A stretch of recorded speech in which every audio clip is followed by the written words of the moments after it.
Hello everyone and welcome back to the Great Ace Attorney Chronicles. My name is Winged Supernova. In the last episode we did half of this, I believe. Maybe I'm wrong. Maybe I don't remember what we did. Okay, well, we went through this at least. Alright, yes, it has been only about 3 days since I last recorded. Simply because I was only able to record 4 parts, so I do need to record a bit more here. So let's check real quick and see what we're up to.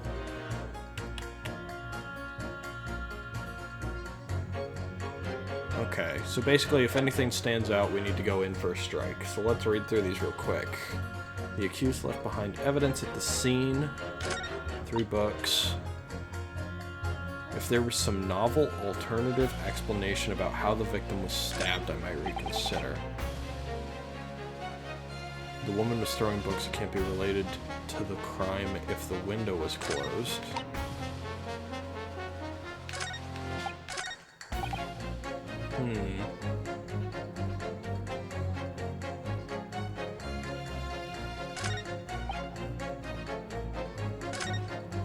See, I think it's the window being closed, and you have to open the window. Objection! Yes. Those 2 juror statements clearly contradict one another. They do? How exactly, counsel? Don't point at me again! I told you it wasn't me! Huh? What's that you say? Speak up, lad, speak up! Juror number 3, do you see? Oh, me? See what, sir? Did you hear juror number 6's account of his birthday celebrations last year? It seems, despite being a Londoner, he once opened his windows in the middle of winter. Well, yes, of course, because it was an emergency. I mean, obviously, if the room was filled with smoke from a fire, then you'd be mad not to open the... Oh! Exactly.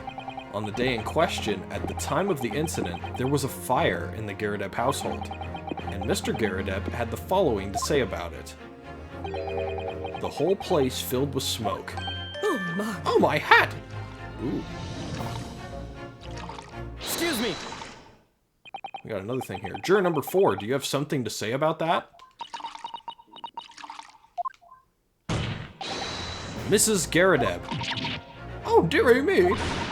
What is the meaning of this? How dare you imply that I'm hiding who I really am? It's imperative that you confirm something for the court. So please, it's time to drop the pretense now. What is it? When the fire started in your house that day, did you or your husband open the window? What? I beg your pardon? What are you insinuating? The room would have been thick with smoke after the carpet and bookcase caught fire as they did. In a situation like that, it's inconceivable that you wouldn't have opened the window. And what if we did? Oh, all right then. Yes, you're right. My husband was frantically trying to open the window, which can't have been easy since I continued to give him a justly deserved book battering. Even though your house was on fire? Oh, you never stop throwing until the anger subsides. It would be terribly bad for the nerves to do so otherwise. Of course, should have realized. That's a significant step forward, Mr. Naruhodo. You've managed to establish that the window was open. We simply must have that added to Mrs. Garadeb's formal statement.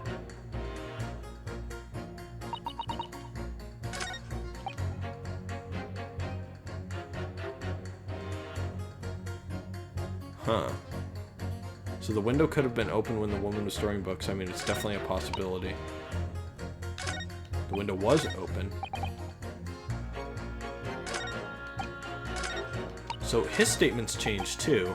The window could have been open when the woman was throwing books. I mean, it's definitely a possibility.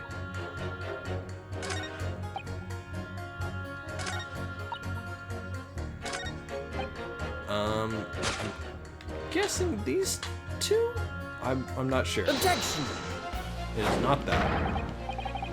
Hold it! Alright, those two statements clearly contradict. I'm sorry, but as foreman of the jury, I have to object. That's complete nonsense. What? I'm a banker, don't forget. An educated man. And there's no contradiction as far as I can see. Quite so, Mr. Foreman. I will not permit a whimsical attack against the good members of the jury council. I'll take that one. I'll take that one. That was just kind of a shot, because I thought the two statements connected. It's very important to listen carefully to every juror, Mr. Naruhodo. Then you can decide where the contradictions really lie, if there are any. Okay. Maybe I can press these two now? Hold it! At the point when the victim was attacked on Briar Road, we know there was a small house fire in the Garadeb household on the opposite side of the street. Well, yes, it certainly seems that way. And on account of the smoke, I imagine they would have had the windows wide open in spite of the cold. We also know that Mrs. Garadeb was throwing flaming books at her husband. Her husband, who was backed into a corner by the window due to his wife's frenzied attack. Yes, that's right. So there's definitely a chance that one of the books could have flown past the man and out of the window. Only what? Only I can't really see how it could have gone all the way over to the other side of the road, that's all. Ah. So I don't really see how I can change my decision, really. Oh, I see. That wasn't enough? What is it going to take to persuade these people?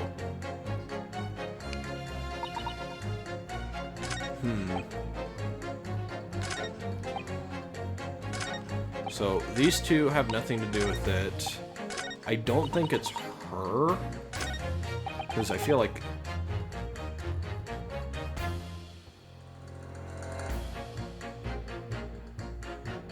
Is it this one? Because we know that there weren't just 3 books left behind at the scene. There was a 4th one.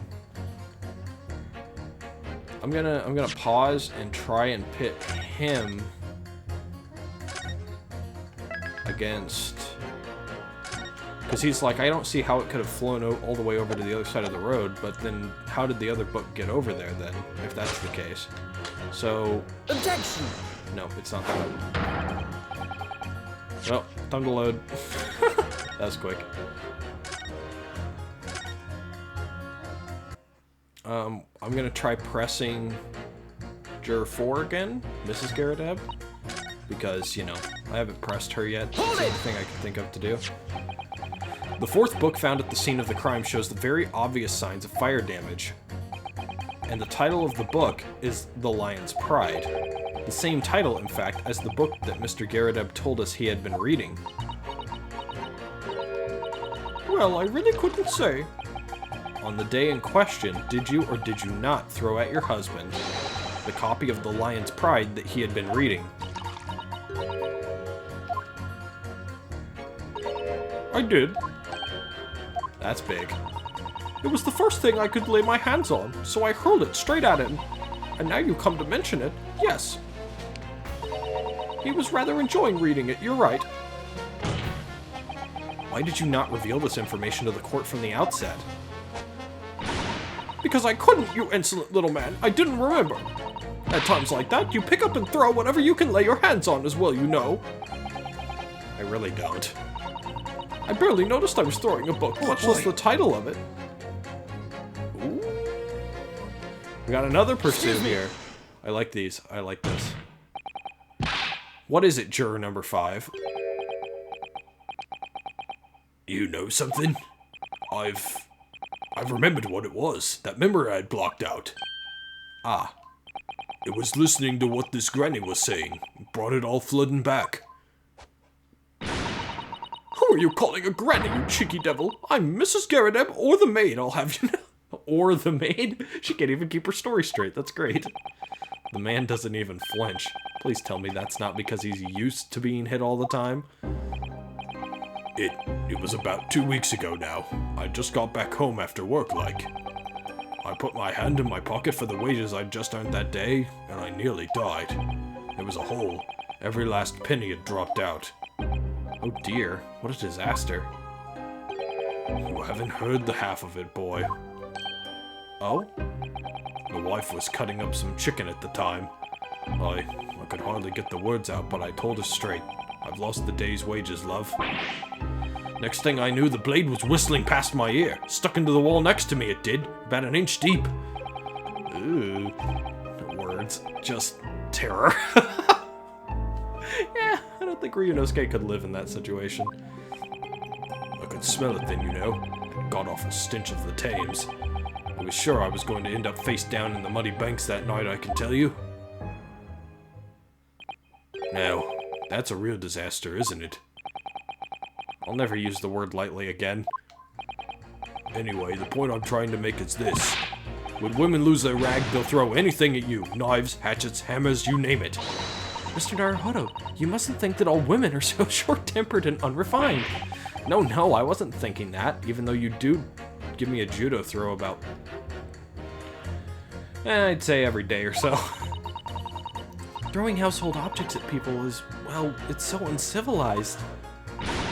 At least attack with honor, using a bow or the like. Oh my god. Yep, you're there too. What? Attack? Who are you going to attack? Never mind. Anyway, this man's words could be rather significant, I think. Alright, we'll come back to the bow and arrow thing later, if I dare. Have you been trained in the art of the bow, Susato?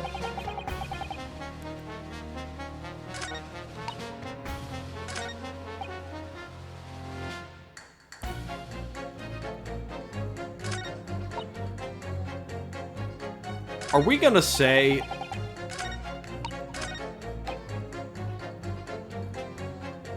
Are we really gonna try and say that she threw the fucking kitchen knife at him?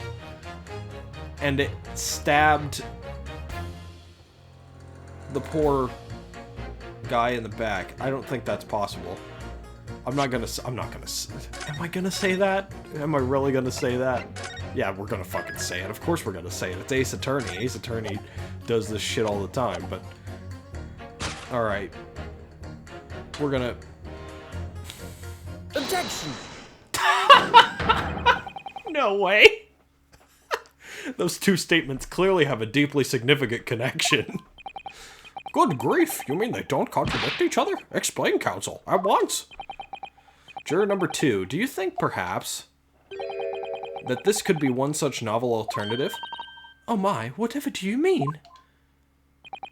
An alternative explanation as to how the victim was stabbed in the back. What are you talking about? We've demonstrated that the 4th book, The Lion's Pride, that was found at the scene of the crime, originated in Mr. Garredeb's room on the top floor of his house. Therefore, it's equally possible that some other object besides the book could have found its way from the Garredeb household to the street below. What's that now? After all, Mrs. Garredeb could have thrown any number of different objects at her husband. Isn't that right, juror number 4? What are you insinuating now, you little beanpole? I'm beginning to think that ever since the true origins of this book came to light, perhaps she's had a feeling this might be what happened. Now, you listen here, you Eastern Gullah. As the foreman of this jury, I demand a straight answer. You give us this yarn about some other object making its way out of the house. But what? What was it? I'm really taking a big gamble here. That was a bold accusation to make, but I haven't any real evidence to back it up. But I'm certain that at the very least this warrants further investigation. Alright, Mr. Foreman, I'll try to explain the defense's theory. The other object that found its way from the Garredeb household to the scene of the crime was... Alright. Take that! See how this goes. This is kind of bizarre. Juror number 4, Mrs. Garredeb. What? What now? I must apologize in advance for this. But I need you to confirm something else for the court. This knife. Have you ever seen this knife before? Oh! Good lord, counsel, what on earth are you doing? That's the weapon that was lodged into the victim's back, man!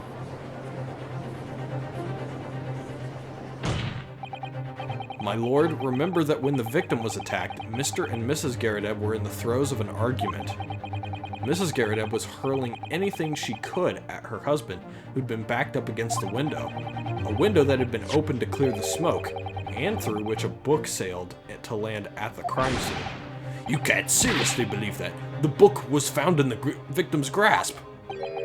Are you saying that it flew out of the window and across the street to land neatly in her hand? Oh, even my missus hasn't got an aim like that.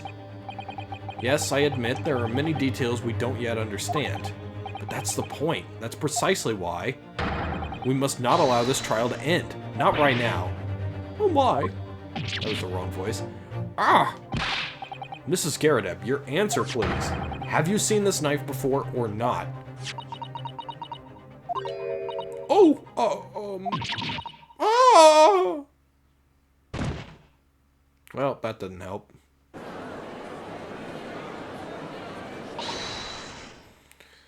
I don't know who this is. My lord. I wish to change my decision. I'm a woman of my word, after all. Thank you, madam. Yes, I agree. I certainly didn't see this coming, but I just don't think it would be right for this trial to come to an end now with so many unanswered questions. Mr. Foreman? I'd have to agree. Not that I think the granny did it, mind. Yes, you know what? I'm not quite happy about this at the moment either. All together now, ladies and gents.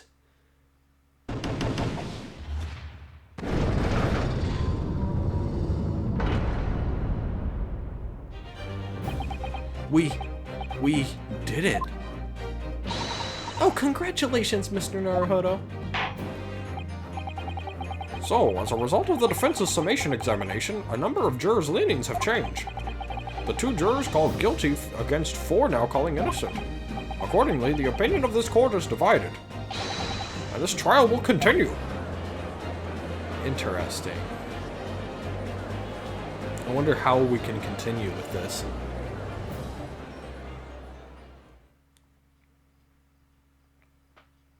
After all, it doesn't seem that there's many avenues of exploration left. Now then, Lord Van Zeeks, how does the prosecution wish to proceed?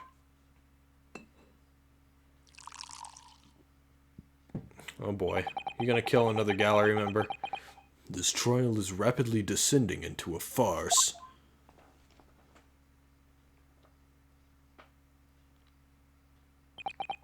Like a corked wine, the first few sips are bitter enough. Okay, that's fine. But what follows is so repugnant, it's good for nothing save the gutter. If I may, Lord Van Zeeks, the defense has just put forward a credible alternative explanation for what happened. Credible? Is that your considered opinion, Mr. Foreman? The defense's argument is a joke which I barely know how to respond. But let me start by insisting that you must all familiarize yourselves better with the relative positions of those places being discussed. What do you mean by that? What's his ankle this time?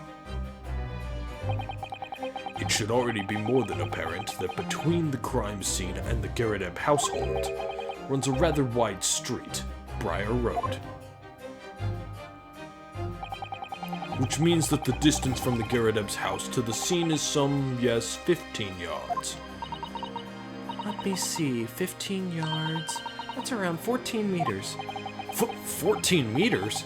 Oh, that's a little further than I had imagined. And, as you ladies and gentlemen of the jury rightly noted as having portentous significance, the 4th book was found in the victim's clutches. In other words, the smoldering book wantonly hurled by the lady of the house traveled some 15 yards, to land on the opposite side of the road neatly between the collapsed victim's fingers and thumb. Is that your final conclusion, my learned and deluded friend? And did the jackknife follow a near identical trajectory to plunge into the middle of the victim's back? This fantasy is somewhat stretching the notion of having a bad day for the victim, I think. Even those pathetic serialized detective stories have more believable plots. Ah! There's nothing I can say to that. That prosecutor loves the sound of his own voice. Mr. Sato, serialized detective stories are pathetic, are they? How dare he?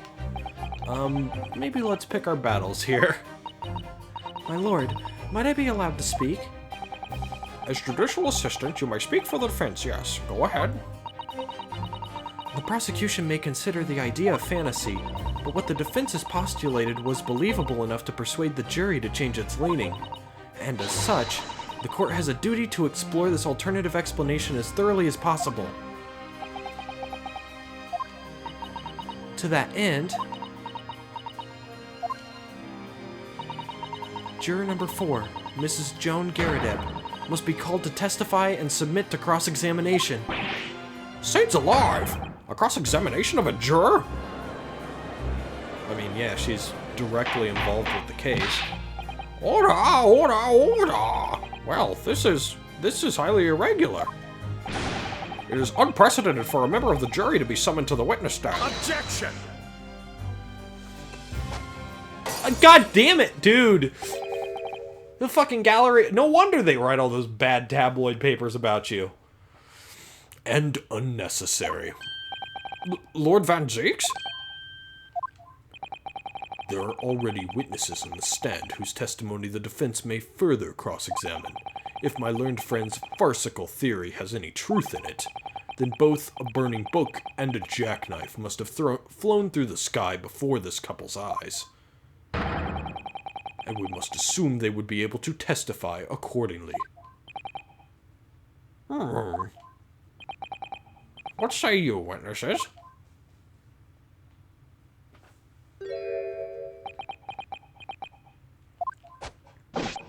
Yes, sir! Constable Rolly Beat returning for duty, sir! Well, good morning, officer. Sorry for dozing until now, sir! I haven't slept for a month on account of a villain who's appeared on my beat, sir! Oh, they are so heroic, these London bobbies.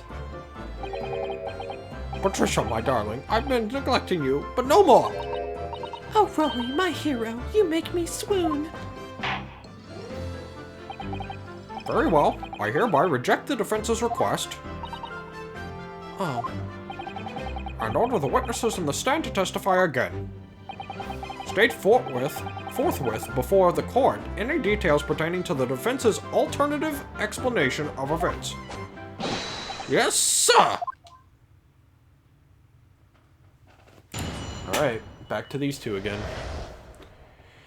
I'm interested in that little throwaway line that he said there about a villain appearing on his beat. And I'm also, the other big mystery for me is the two people that we saw outside of the Garadeb's little apartment building, whatever you want to call it. Their house, basically. Yeah, I'm concerned about them. There's like a cloudish guy and another guy that looked kind of shady, so we'll see. This case has nothing to do with Mr. and Mrs. Garadeb. Believe me, a London Bobby is good for his word. You see, sir, the windows on the top floor of the Garadeb house are top-hinged casements. Obviously, if anything had been thrown out of the window, we would have seen it. I did leave the scene to go and fetch help, but my trusty Rolly was there to make sure nothing was disturbed, his face down in the fucking snow. I didn't take my eye off the crime scene for one moment, sir! Nothing strange to report on that front, sir! Yeah, we're gonna have to press the hell out of you. Well, this is quite startling. Top-hinged casement windows. That detail was not in the police report, Constable. Ah, yes, I'm sorry about that. I must have been a little drowsy. Ahem. You cannot excuse your sins with drowsiness every time, Constable. No, sir! Sorry, but... what exactly is a top-hinged casement window? And you. You cannot excuse your ignorance with such trite remarks, my learned friend. Of course. Sorry. I found it, Mr. Naruhodo. That is a small book to know that. Cast your mind back to the windows in Mr. and Mrs. Garredeb's room. Alright, I'll try. So the window opens in order to allow air to circulate inside the house. But as it's a top-hinged casement window, it swings open along the upper edge, you see. Ah, so there's no way a book could have flown out of there. I'm glad you rectified your ignorance. A casement window's most prominent feature is its stay, a metal bar which prevents the window from being opened beyond a certain amount. It prevents it opening? This is all news to me. Absolutely correct, sir. In other words, if a book or a knife were to have been thrown through the open window, it would have clattered against the pane and fallen straight down to the pavement below. No. You see the problem then? Good. Your education in windows is complete. There was never any possibility of either the book or the knife traveling 15 yards over the road. That is, unless the window pane had been shattered, something we've discounted already. That can't be! Did you see that, Rolly? That young Japanese man just collapsed in agony. Oh, yes, my darling. I saw it. I saw how he crumbled before us. Oh, Rolly, you're so strong. I want to fucking punch you. How is this happening? I haven't even started the cross-examination yet, and already my argument's been destroyed. Counsel, if you could drag yourself upright again, the court awaits your cross-examination. My lord. Oh, good. Another desperate situation. My favorite. It's my favorite because it's an Ace Attorney game. Alright, time to press everything again. Hold it! Boom! How can you say that for certain? A very good question, sir. And the answer is this. It has the noble founding principles of the force written on it as a reminder to all us policemen of our sworn duty. Do we finally get that in the fucking court record? He showed us that before, didn't he? Did he? I can't say I remember. Dude, you have like 20/20 memory. How do you remember that? How do you not remember this? To patrol the streets of London town and uphold the peace of the common man. It's what the job's all about.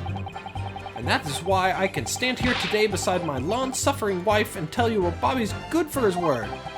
While rubbing my tired eyes, admittedly, stop!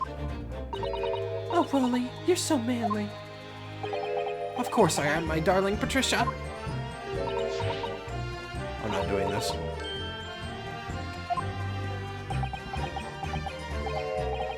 No, none of this is what I meant.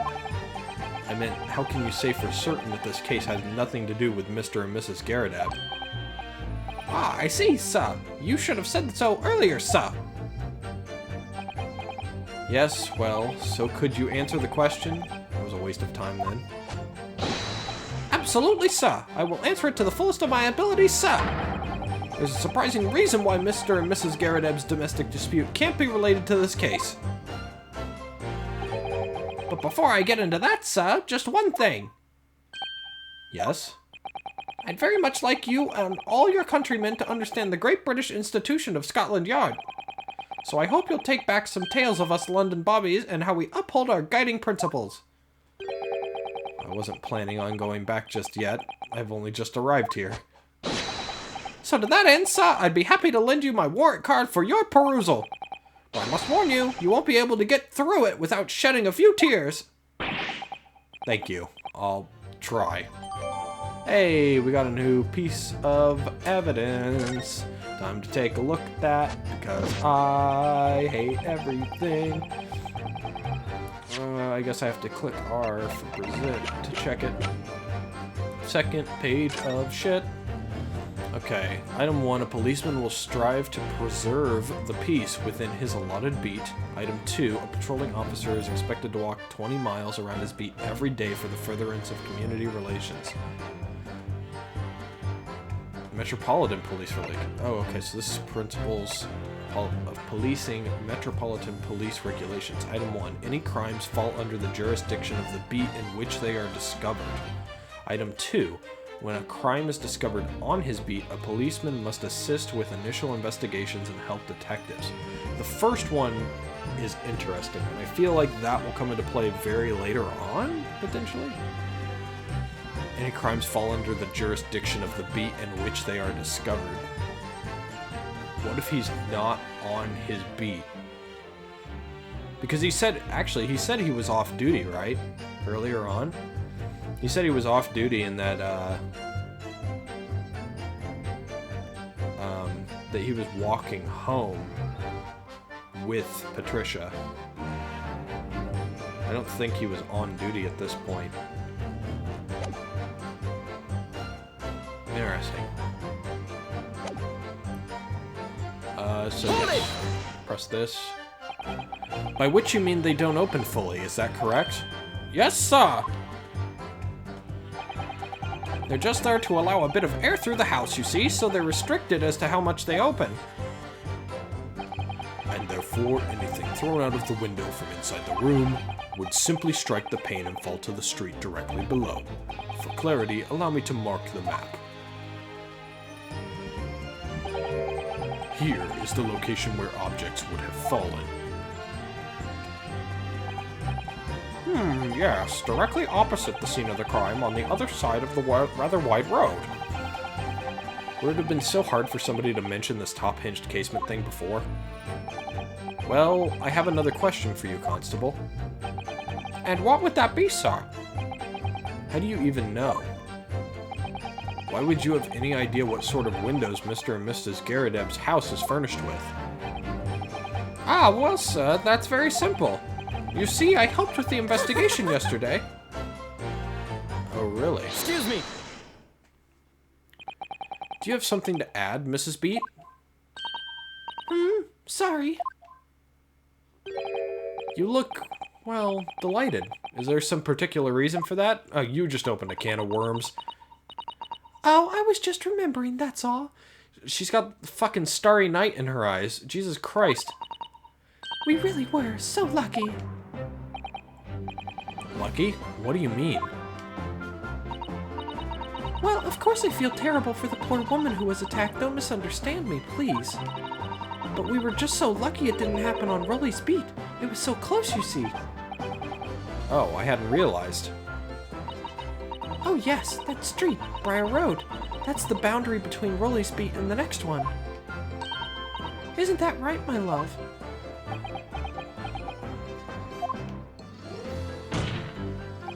Constable Beat.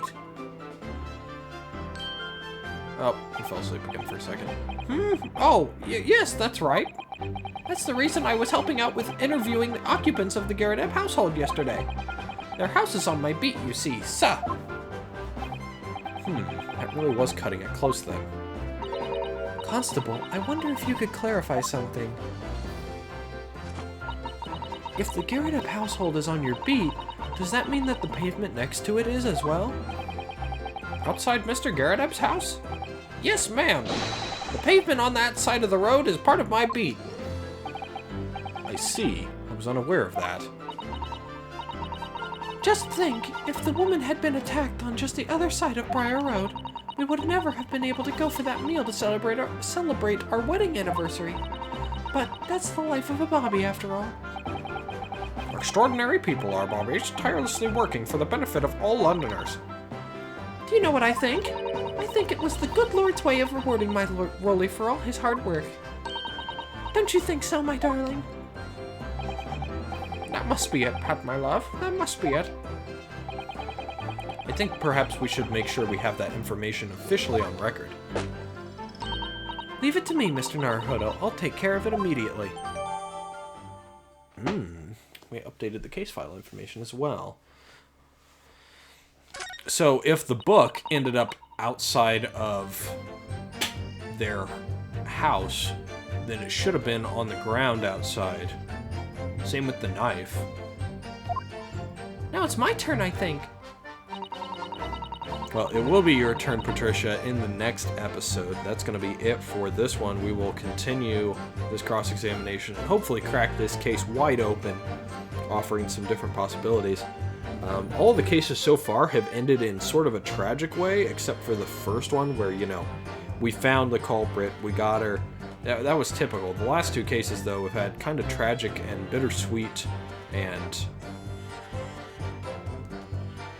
non-endings, as I would say. It's like the last case, we never really figured out the truth behind everything.